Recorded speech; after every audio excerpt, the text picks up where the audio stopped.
An everyday pork chop with a hit of spice. What's not to love? Well, we're making a jerk seasoning, and this is like your barbecue rub marinade, and it's really quite potent. And the engine room to this is these devils, the Scotch bonnet chilies. My, oh my, oh my, these are hot. We just wash your hands. No. Scotch bonnet chilies, it doesn't matter. It's going to be there for a day. Right, 2 will be more than ample. Are you de-seeding them? Yes, I am, actually, for this. You know, I mean, we are chili hounds, but these are really pretty potent. I mean, you can't really tell just by looking how hot that is, but Scotch bonnet chilies are really pretty hot. But the thing is, as well, Scotch bonnet always, to me, leaves a kind of sort of citrus flavour in your mouth as well after the heat's gone. I like them. But there is so much flavour in this marinade. It's spicy and it is like a carnival, isn't it? It is. And then we've got some root ginger, about a thumb-sized piece of root ginger. I want to put that in there. Now some liquids. 2 big spoonfuls of red wine vinegar and 2 big spoonfuls of vegetable oil. This is just ordinary oil. Sunflower's good. Garlic, about 5 cloves. Whole spice. There's about 20 whole spice in there. I'm just going to break them down. We don't need to bash them into a powder. And I'm just going to put some thyme in. I'm just going to strip the leaves off here. Nutmeg.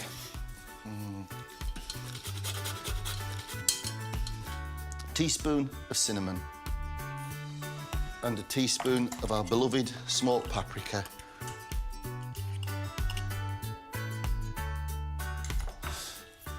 And then a really good twist of fresh ground black pepper. 15, 25 twists. Oh, easy. Easy. That'll do us, mate, do you think? So, now, to temper all that kind of sharp flavours, let's have a couple of tablespoons of good West Indian muscovado sugar. It's goodbye to the world of bland. Hello, nicey. We're getting spicy.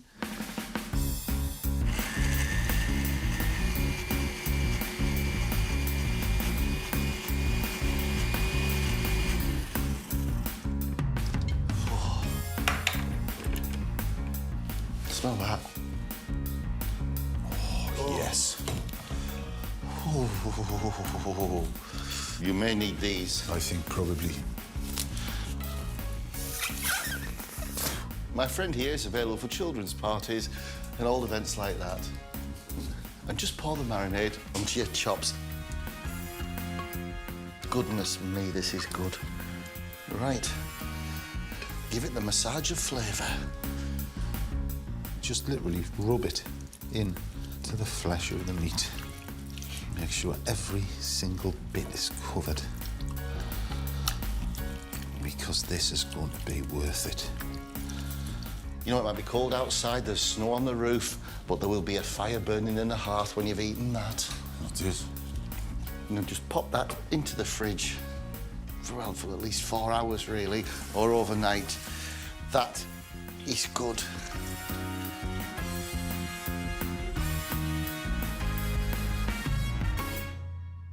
Well, Kingy, the thyme and spice has worked its magic, and I think they're ready for the old griddle pot. Fantastic, look at those. Oh, but there's only one thing we can serve with this. It's our Jamaican-style rice and peas. But we start off by sweating down an onion in some coconut oil. Look at that. What I'm going to do, this is coconut cream. I'm going to take that out and whisk it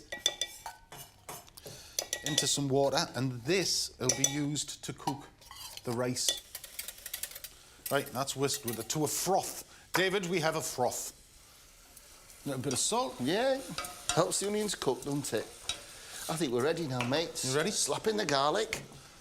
So, chop garlic, straight in the pan, and saute that off as well. It smells good, doesn't it? The coconut, the thyme, the garlic, the onions. Yeah, lush. I think we're ready for the rice now. Yeah? And a bit like a risotto, we're just going to saute the rice off. And cook it until the rice has a sheen on it. Coconut cream in the water, that now goes in. and we bring that to the boil. Well, I think while that's happening, mate, I'm going to sear off these pork chops. Oh. Oh. Oh, the smell. Oh. Oh.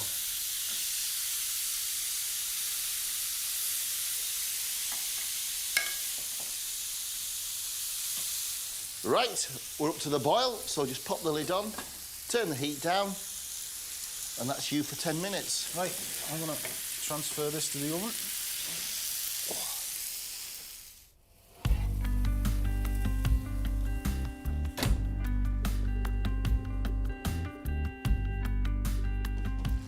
Ooh, that's cooked down nice, right? Nice, mate. Turn the heat off. Oofed. And stir through me gunko peas. I mean, gunko peas, they're the traditional peas in your rice and peas. And you can use what you want, really. You can use kidney beans, or black beans is good. Whoa! Look at them. Shall we? I think we should. Little platter of spicy loveliness. Get in. Come on.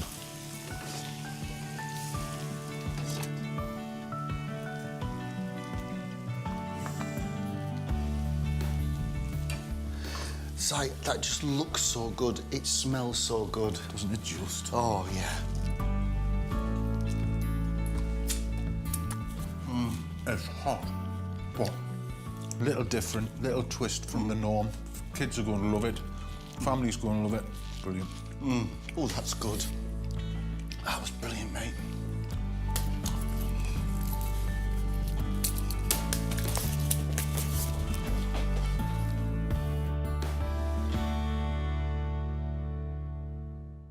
When you talk about classics, you think of Beethoven, Bach, Rembrandt and Titian. Yes. But what we're cooking is classics of the culinary world. And we've got a few tricks to show you about the burger. I'm going to show you how to make the perfect burger, but with one addition. This bone marrow. It supercharges the flavour of that beef and makes that burger soft and juicy and tender and full of meaty, flavoury goodness. This is chuck steak, and it's just at the point of nearly being frozen. Now, we mince it while it's nearly frozen because it keeps the texture more intact. You want to have a bit of bite with your burger. Now, you'll see where the bone ends and the bone marrow starts. And what you do is you just put your spoon in there like that and run it down the length of the bone. And the bone marrow will come out nice and easily.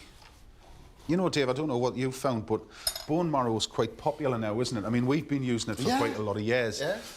And it's such a great ingredient. And all I'm doing while Dave's mincing his steak, I'm just chopping the bone marrow really nice and fine. I mean, there really is no comparison between a burger made with bought mince and making burgers like this. And also making burgers from scratch, there's something lovely about it because you can get the kids involved in it and then building burgers. Oh, it's just great, man. This will make about 4 half-pounders in old money, or in new money, 4 200-grammers. Now you can see how fine I'm chopping this bone marrow. Mate, the bone marrow is ready when you are. Well, here we go. No eggs, no rusk, no odd additives apart from bone marrow. And it's funny, isn't it, you know, how you forget the classics, how you forget the taste of what it should taste like. So, clean hands, what we do is we make sure that Should I start to season as you go? Yes, please, Dave, that would be great. Lots of black pepper in these burgers. Defo. Look at the technique here, turning the meat in on itself so that bone marrow is evenly distributed throughout every single piece of meat. Gonna half it. And then quarter it. These are massive. Do you think they're too big? Nah. No. Right, so, very simple. The formation of burger. So, into a round, just like you're making a bun. And because we've got the textures right, we don't need any eggs, any breadcrumbs or anything to pad it out. This will hold together perfectly well. That's a fine burger. Number one. I do get excited with stuff like this. Now, let's put some heat in the griddle. Now, treat your burger like a fillet steak, okay? Your griddle needs to be hot. Look at that. Now, we're just going to put 2 on at a time. Yeah. You're looking at about 3 to 4 minutes per side. You're just going to stand there and gaze lovingly at it, aren't you? Should I make the sauce? Go on, dude, go on. Right, this is a brilliant burger sauce. And what we do is we get mayonnaise. 2 big spoons of tomato ketchup. Tablespoons will do. This is chipotle paste. Chipotle is a chilli, but it's got a real smoky flavour. And so a teaspoon of this in the sauce gives it a really good kind of chilli, smoky flavour. Garlic powder. A gherkin, diced fine. In fact, what we're doing, Si, this is our secret recipe. I know. We shouldn't be telling people No, this. we shouldn't. No. And all that's needed to finish this off is a squeeze of lemon juice. Squeeze! Now just stir all these wonderful ingredients together. Now, cheese again, it's a matter of choice. We're going classic because these are classic burgers. We're doing Gruyere. It's a good melter and it adds something to the burger. It's not just decoration. You could use mozzarella, but hell, you want to taste cheese and Gruyere. Oh, it just works. I know. Now, if you're making a cheeseburger, I would suggest that you add the cheese at this point so that it's got time to melt and ooze. You ready? Yep. Yep. And don't be shy. Toasty baps? Absolutely. We're using brioche buns. It's kind of newfangled, but this is something that's newfangled that I believe works beautifully. I'll pass this to the Toastmeister. Onion rings, tomatoes. It's got to be done. I want these quite thick. I want onion ring. I don't want onion fragments. There you go. So first off, I would start with dressing and lettuce, and then the burger.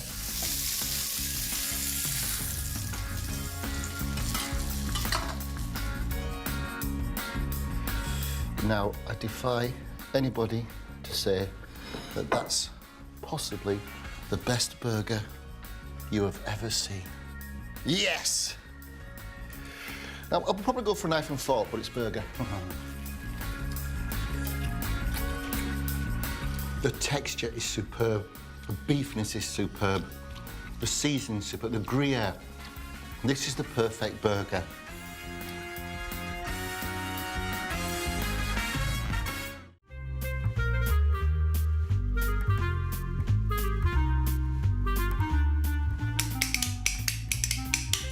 Ollie! Hey! We did, we all started to go to Spain, didn't we? We did. We were off, dude. I know, and we brought all sorts of things back with us from our holidays. And there's one dish that I love that you find in little backstreet cafes, the one with sausage, chicken, seafood. Paella or paella. Yeah. Oh, viva España. Now, this is cooking chorizo. Like your chorizo, you know, the one you get that's like a log that you chew. Don't use that for this. Cooking chorizo is a raw sausage, and it will need to be cooked. Chicken thighs. Cut about that size. Okay? And then we want to put that in the hot pan with the olive oil and put some colour on it. Don't forget the old thing. Don't overcrowd your pan and make sure your pan's got some heat in it. I remember the first one in our family to go, like, to the Mediterranean was my Auntie Edie. And she went off to Mallorca. Did she? Oh, and she brought me back as a little boy this red silk tie with a picture of a bullfighter on the front. And it was on white elastic. I love that tie. Chorizo goes in with the chicken. And that cooks down. Take 4 flat cloves of garlic. We want to smell of garlic. We want that flavour to take us back. I was thinking, when was the first time I had paella? And actually, my sister went backpacking to Morocco. Morocco. And she went through Spain, and then she came back. She cooked paella that she'd brought back from Spain. I'll just do the garlic in for you, Si. Now we're getting into the flavour and smells, aren't we? But it really was a peasant's dish, this. It was a whey with some rice. You used up really whatever you had. Well, traditionally it was rabbit, wasn't it? Yeah. You know, as paellas go, you know, it may not be kind of purist, sort of from the foothills of Andalusia, but it's certainly from the foothills of the memories of my Auntie Edie. Yeah. And it's really, really good.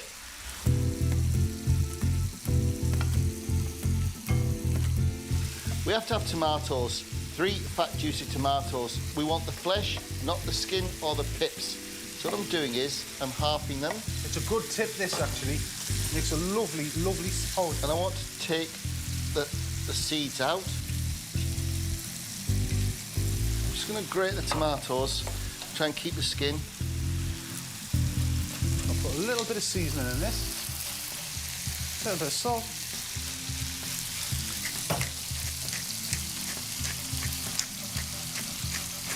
That's just the meat of the tomato. No pips, no skin, and that's what you want. Now, to cook the tomato off, what we're going to do is we're going to move the meat to one side.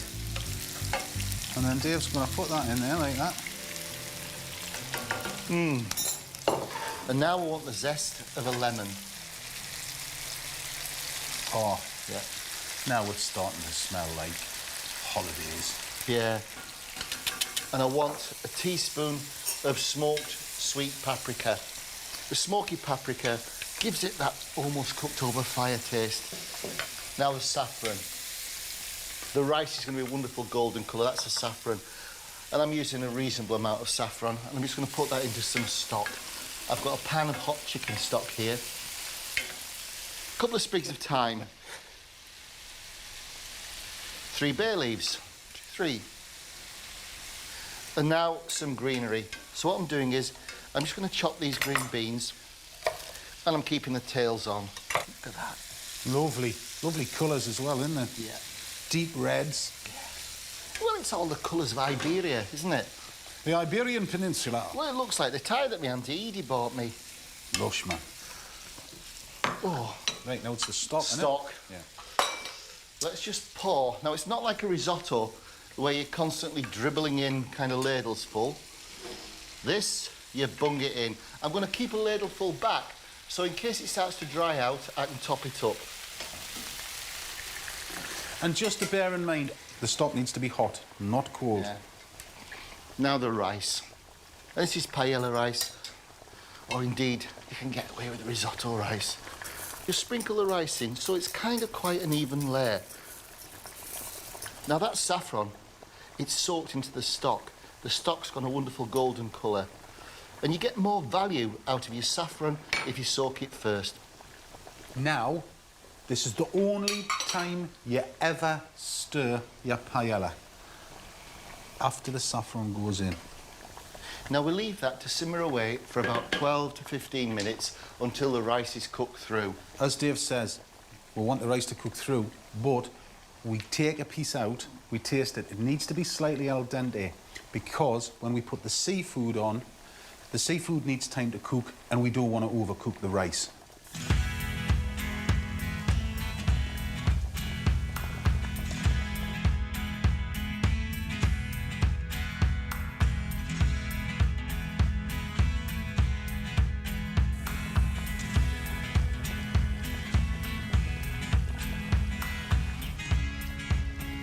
Just about perfect. Yeah, it is. Right, I'm going to put some more stock on, just to make sure it doesn't dry. So just place the prawns on the top. I'll try and do them in nice. Get the mussels. The thing is, a paella, the pan goes to the table. So you want a bit of loveliness in your decoration.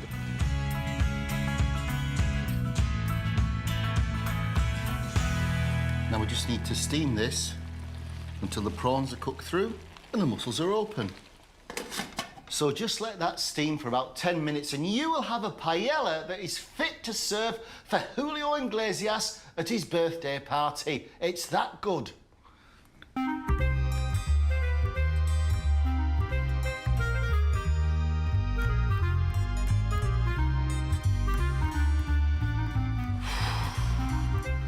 Now, the prawns should have gone red and the mussels should have opened. Fubumba! Hey, get in. You put the lemon on. Now, what a picture to put this on the table. Some say paella, some say paella. But what we say is, it's really, really good food. Shall we? Yeah. It's all about the rice, isn't it? Certainly is. And that's cooked to perfection. Oh, that is good. Where are you going on holiday this year? Magaluf? No, Wengarola. Don't need to with this.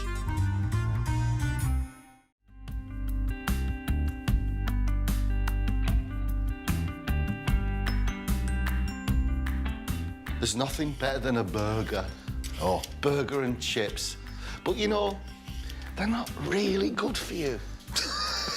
In short, they're not. But we're making a burger that is. It's kind of light, it's tasty, it's nutritious, but it's still a burger. And Kingy is making chips using 1 teaspoon of oil, just for that time when you want to look after yourself. So, first thing is, take a leek, or 2, and we're going to sweat these leeks down. You know, the best spuds for chips are ones that have more potato than water. The Maris Piper's good, Yukon Gold's good. The King Eddies are good as well. And the Disney potato, that's nice. Good chippers, that's what they used to say, didn't they? They're good chippers. We're just making guilt-free chips. It's wonderful. We're going to toss them with some salt, pepper, smoked paprika, and 1 teaspoon of oil. And then we're going to pop them into the oven. The burgers we're making are turkey burgers. You can get turkey mince everywhere, but the burgers, they've got leeks, courgettes, lemon zest. There's plenty of flavour and plenty of veggies. So, really, you can have burgers and have some of your 5 a day. Perfect. Oh, I'm feeling so virtuous today.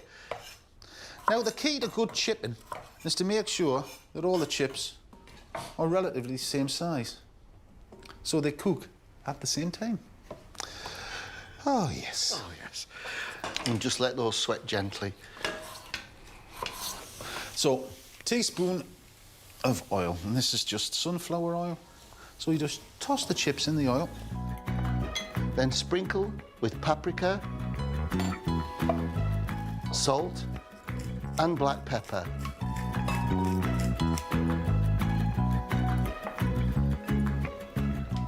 I just need to spread them out pretty evenly. Then we're going to put them in a preheated oven at 220 degrees for about 20 minutes, turning them halfway through. Right, I'm popping these into the oven. I think these are done. Look, a lovely colour. These need to be cooled down before we mix them into our burger. Now I've got a courgette, which I'm going to grate.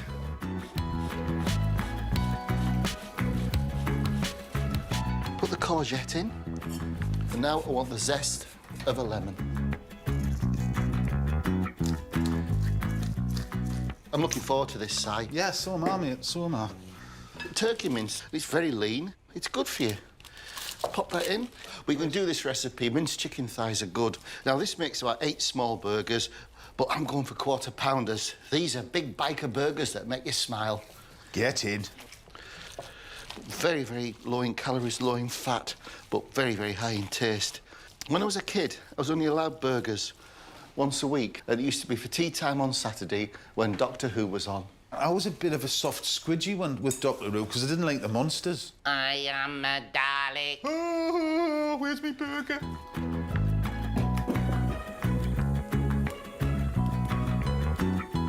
Now, a burger should be a round shape. And the good thing is, you can have big ones because they're good for you. Ooh, that's quite hot. Now, I'm forming these burgers with wet hands because there's no binders, there's no filler in them. It just makes it much easier. Well done, mate. Well, that's worked out perfect, actually. Look at those. As I live and breathe, it's a burger. I love the way you've got the stripes. Beautiful. I have to say, Kingy, they're perfect. And they are holding together really well. They are, actually. The mixture is sloppy. Yeah. But actually, as soon as it hits the heat, they just come together really nicely. And if you do this for your kids, it's a brilliant way for getting vegetables into them if they're a bit kind of veg shy. You know, what's for tea? Burgers. Oh, yes. Oh, let's toss the chips. Ah. Oh, lush. Oh, they're looking good, aren't they? These aren't that far off, Si. Great. Put them in, 10 minutes. Perfect, mate. Homemade oven chips.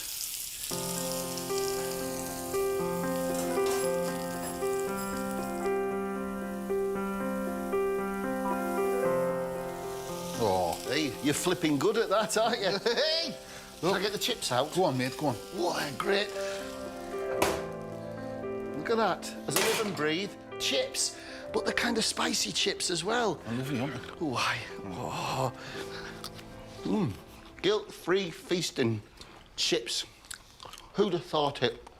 And burgers are quite personal. And I think we can be quite inventive with the trimmings for this. Brioche buns. I think avocado would be nice. Relish, tomato, onions. Oh, no. Not sure about cheese.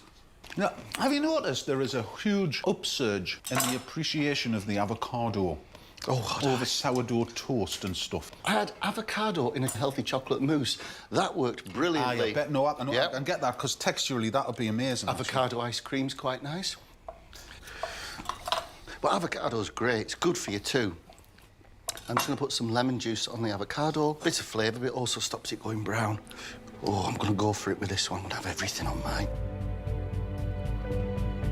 I think I'll start off with a bed of relish. Has to be red onion in my eyes. Now, that looks like the fattest, juiciest, biggest one, so I'll have that one. Avocado. Ew. Tomato.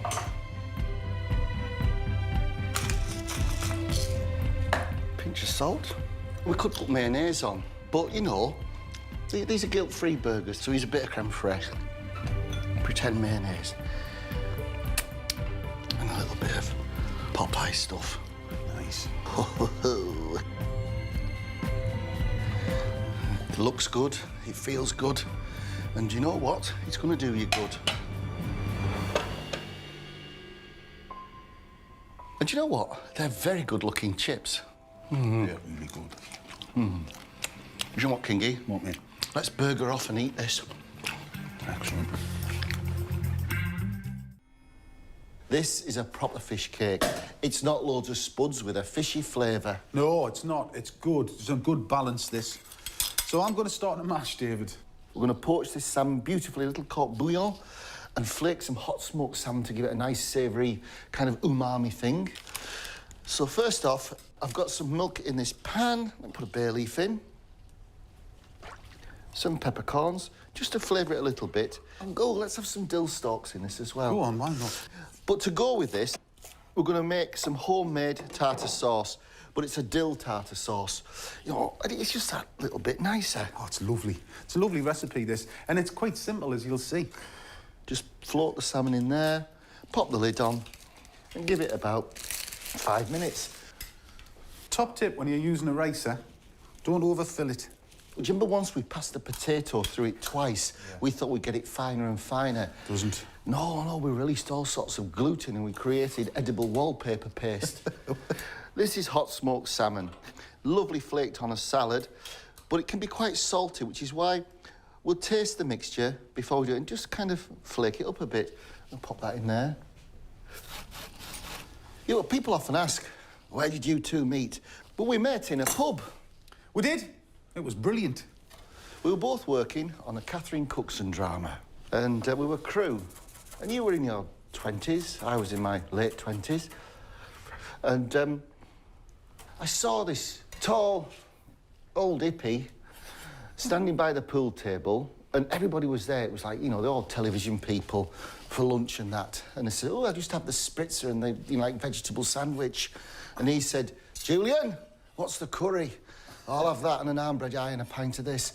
And I just said, well, I'll have what he's having. So then joined in the pool and been friends ever since. That was it. I'm going to use my hands for this. Just give it a little mix while we wait for the... Yeah, not too far off. Oh, that's all right. Beautiful. So just flake that. So let's get this skin off. Put that in. This is quite a lot of fish, which is what we want. Wash your hands and then get stuck in, because you need to get this... Is it all that salmon? Evenly distributed. It's quite hot, but not too bad. Chill in the freezer for 10 minutes if possible, just to firm up before you start the process of coating them. So what we could do... What, mate? We could make the dill tartar sauce while we're waiting. Do you want to man the beast? I'll man the beast. Right. We start off the process with an egg yolk. The dexterity of it. I know. The egg yolk goes in. Perfect. A little bit of salt, pinch of salt. And a teaspoon of Dijon mustard. A little bit of oil just to get it going. Well, I think we'll give that a zip-de-dood off first. Right, because it's all about emulsification across the nation. And then... Just a tiny drip. Tiny drip, mate, that'd be lush. The trick to making mayonnaise, or indeed tartar sauce, is this endless, relentless, gentle stream of oil. Yeah, once it starts to grip, you're off, innit? I think that's it. It's starting to turn in on itself, isn't it? Perfect. Perfect. I will chop some cornichons. I will chop some capers. So I want about 4 tablespoons of chopped cornichons, 3 tablespoons of chopped capers. So we put all that in. There's 2 tablespoons there. The cornichons. Let me just get... Chop some chives.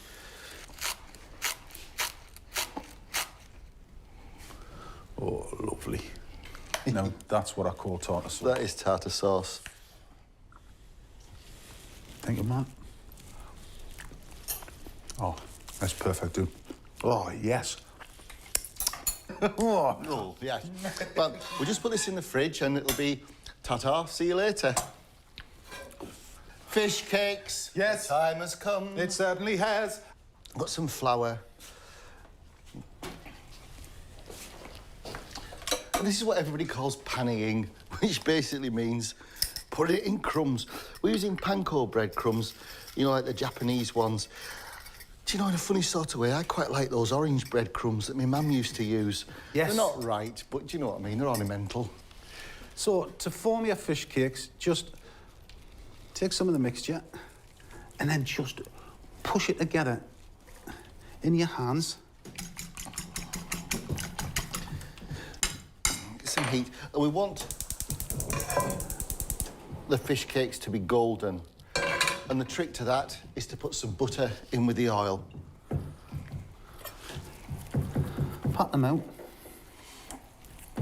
Nice and gently. So we dip it in flour,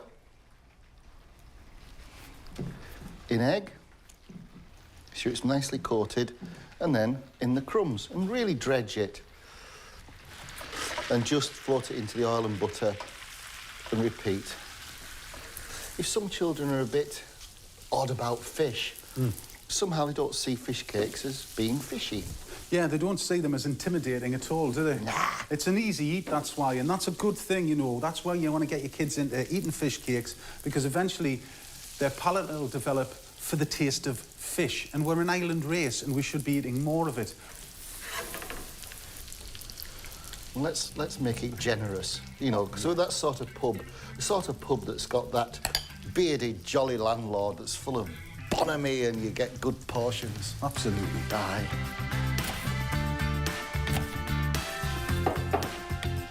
That is our salmon fish cakes, super pub style, with homemade dill tartar sauce. Come on. What's not to love? Well, we've cooked more complicated things, I've got to say, but it's a taste sensation. The spice in this dish comes from that. But it's not just any chorizo footage. No. It's a cooking chorizo. Sausage. That means it's raw. Yeah, it's raw, and it's filled with paprika and cayenne pepper and all manner of loveliness. And in contrast to this, which is a prawn. And what we're going to do, we're going to put the two together. And it's brilliant. But Mr. Myers has a wonderful accompaniment. It's something a bit different, really, to, you know, to kind of stand with the complexity of Simon's dish. So I'm going to do like an Orzo bake. I'm going to sweat down an onion. So what are you doing? So look what you do, you see. Right. It's quite complicated. Remove the head, shell, and devein the prawns. Cut the chorizo into 12 slices. The chorizo slices need to be the same width as the prawns. And you put, yeah, like that, right, you see? And you put that through there like that. It's a prawn and sausage kebab. It is. So when did you first eat this, mate? Our Will did it, my brother, when we were in Italy, for the whole family, and Right. we just ate loads of it, and we couldn't get enough of it. It was brilliant. Just slice the garlic thinly. You could eat quite a few of them, couldn't you? Yeah, as fast as you can make them.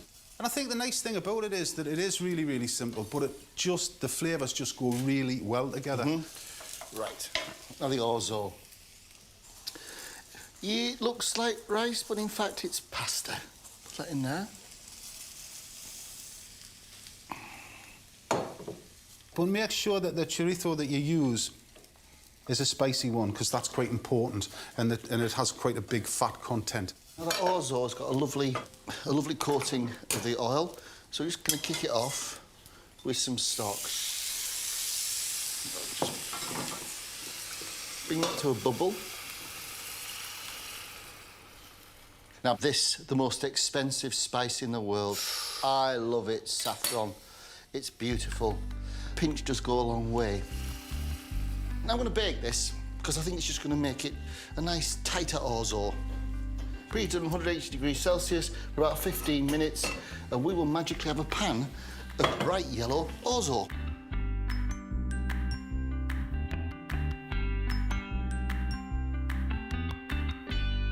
Right, although it's simple, it does look perfectly executed.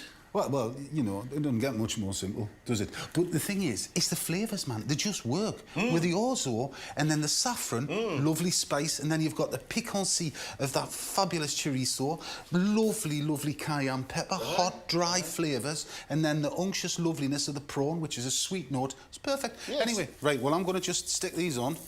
And look, there's no oil in the pan. We're dry frying these because the oil will come out of the chorizo. And don't forget, it's cooking chorizo that we're using. Oh, look at this. Let's see. Oh, Get in. oh, look at that.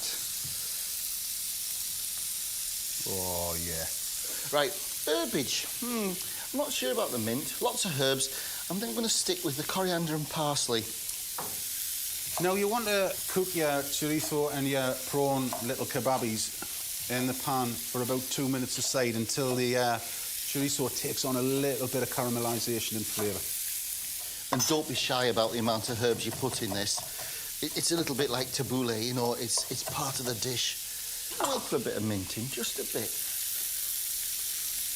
Can I use this bit of the hob, mate? Yeah, of course you can. Because I need to get a little bit more heat in these. Do-si-do, your partner. I'll swap. Swap. Sea salt flakes. Loads of cracked black pepper. You can smell those herbs. Well, don't just smell it, chuck it in. You want it in, man? Yeah. I wish you could smell this, you know. It really is fabulous. Look at them. Right. So, what we'll start to do is just take these out. So what's going to happen, all of that fat from the chorizo and the spices and the piquancy is all just going to start to go into the orzo. Yeah. And remember, it was a dry pan he used, so any fat that's there is going to be dribbled onto the orzo. Top tip, what we're going to do, we're going to use the zest of the orange, but just to deglaze the pan a little bit, use that and then just tip all of that out. Yeah. Oh, look at this. The palette of flavours with the Orzo and the chorizo and prawn, I think the link is orange. I think because you have the saffron, it's a little softer in flavour, and I just think it's going to link both of the elements together. It's the bridge, if you like, on your palate, I reckon. It's the fruit that binds. It is. Look at that, eh? Oh! I can't wait to tuck into that. No. Do you know what, mate? Yep. That's a super simple way to get spice into your life. Man, they're good. Aren't they? Oh.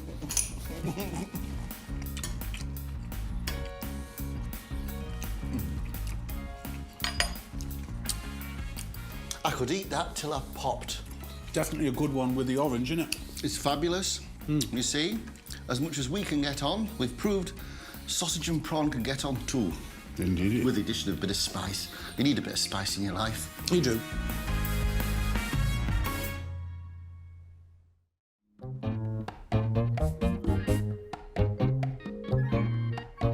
I like tabbouleh, he likes tabbouleh, we like tabbouleh, it makes us fish and strong. Gotcha. This is a proper tabbouleh though, isn't it? It is, but what's nice about it is that what we've done is we've brought the carbs right down, because this is all we've got, 30 grams of bulgur wheat.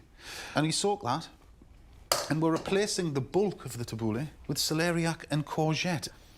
But this is the star of the dish, the humble mackerel. Mackerel's great, it's cheap, it's sustainable, it's healthy, it's an oily fish.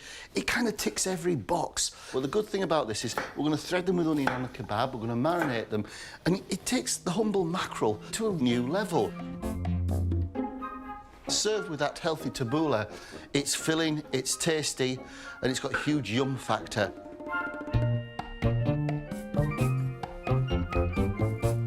First, my marinade. Put red wine vinegar and olive oil in a bowl. And I've got some fresh oregano, and I want a couple of tablespoons. We used to do a lot of mackerel fishing, didn't we? Oh, I love it. It's great fun. But we were barbarians, we used to just eat it raw.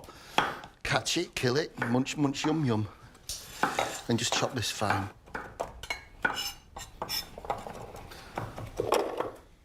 That's nice and fine. That goes in. Now we need the zest of a lemon. So what we have in here is 2 courgettes and a third of celeriac.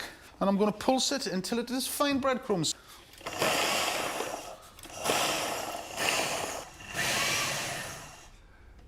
And lastly,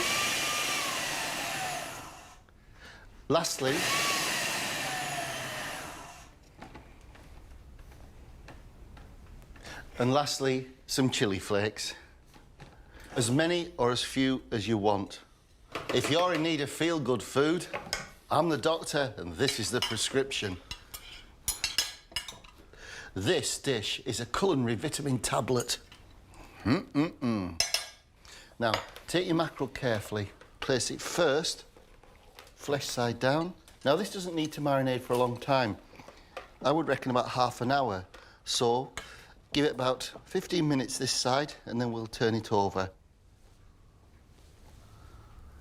A good tip when you're making kebabs, soak your skewers. But how cool's that? You just put them in an old water bottle.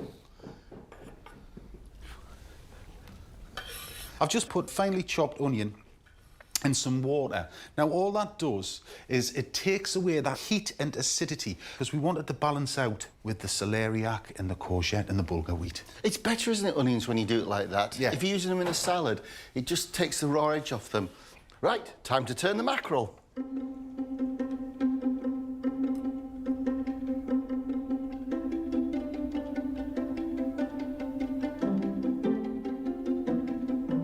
Now, this is where the mackerel origami starts. Take a wedge of onion, on the end, a bit like stoppers. Take Mr. Mackerel, poke it through, like so. And then finish off a little onion stopper. There you go. kebab number one. Just going to finely dice this red pepper. Now, if you can, you want the finest dice you can manage. And it's worth spending the time because the tabbouleh is all about texture.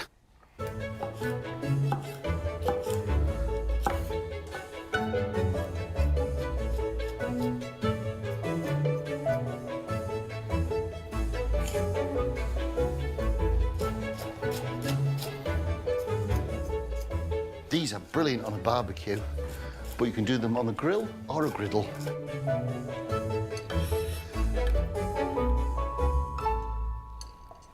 Finely chop 2 ripe tomatoes. I'm going to paint me all on my griddle, because when you paint it on with a brush, you use less oil.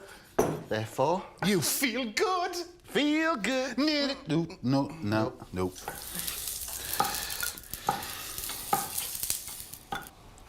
Now, these won't take long.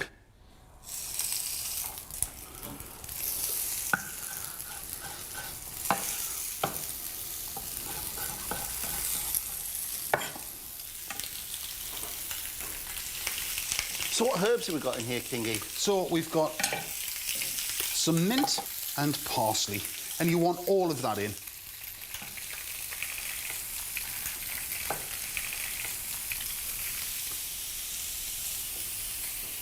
And we just start to lift all the ingredients together.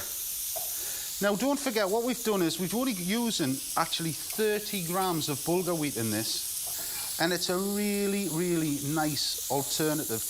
What's the dressing? Well, the dressing's really, really simple. It's lemon juice, some olive oil, some fine salt, 1 teaspoon of ground cumin, 1 pinch of cinnamon. I'm going to put the pepper straight into the tabbouleh. Now, you want quite a lot of pepper in this. These look superb, if I say so myself. It's so cheap, but it's such healthy, tasty food. And look at the colours in that. It's magic. That is so nice. Then again, with a fork, just lift it. Perfect, thank you. Look at that. That's doing more than just satisfying your appetite and your eyes. It's really good food that'll make you feel great. It's healthy, loads of veggies, big flavours, loads of spice. Perfect combo. Oh, that's perfectly cooked. Yeah, it is, isn't it? Oh. There's a creaminess to mackerel when it's cooked like that. The marinade is absolutely beautiful. What's this like? I love that dressing you've done. This is a lovely fishy feast.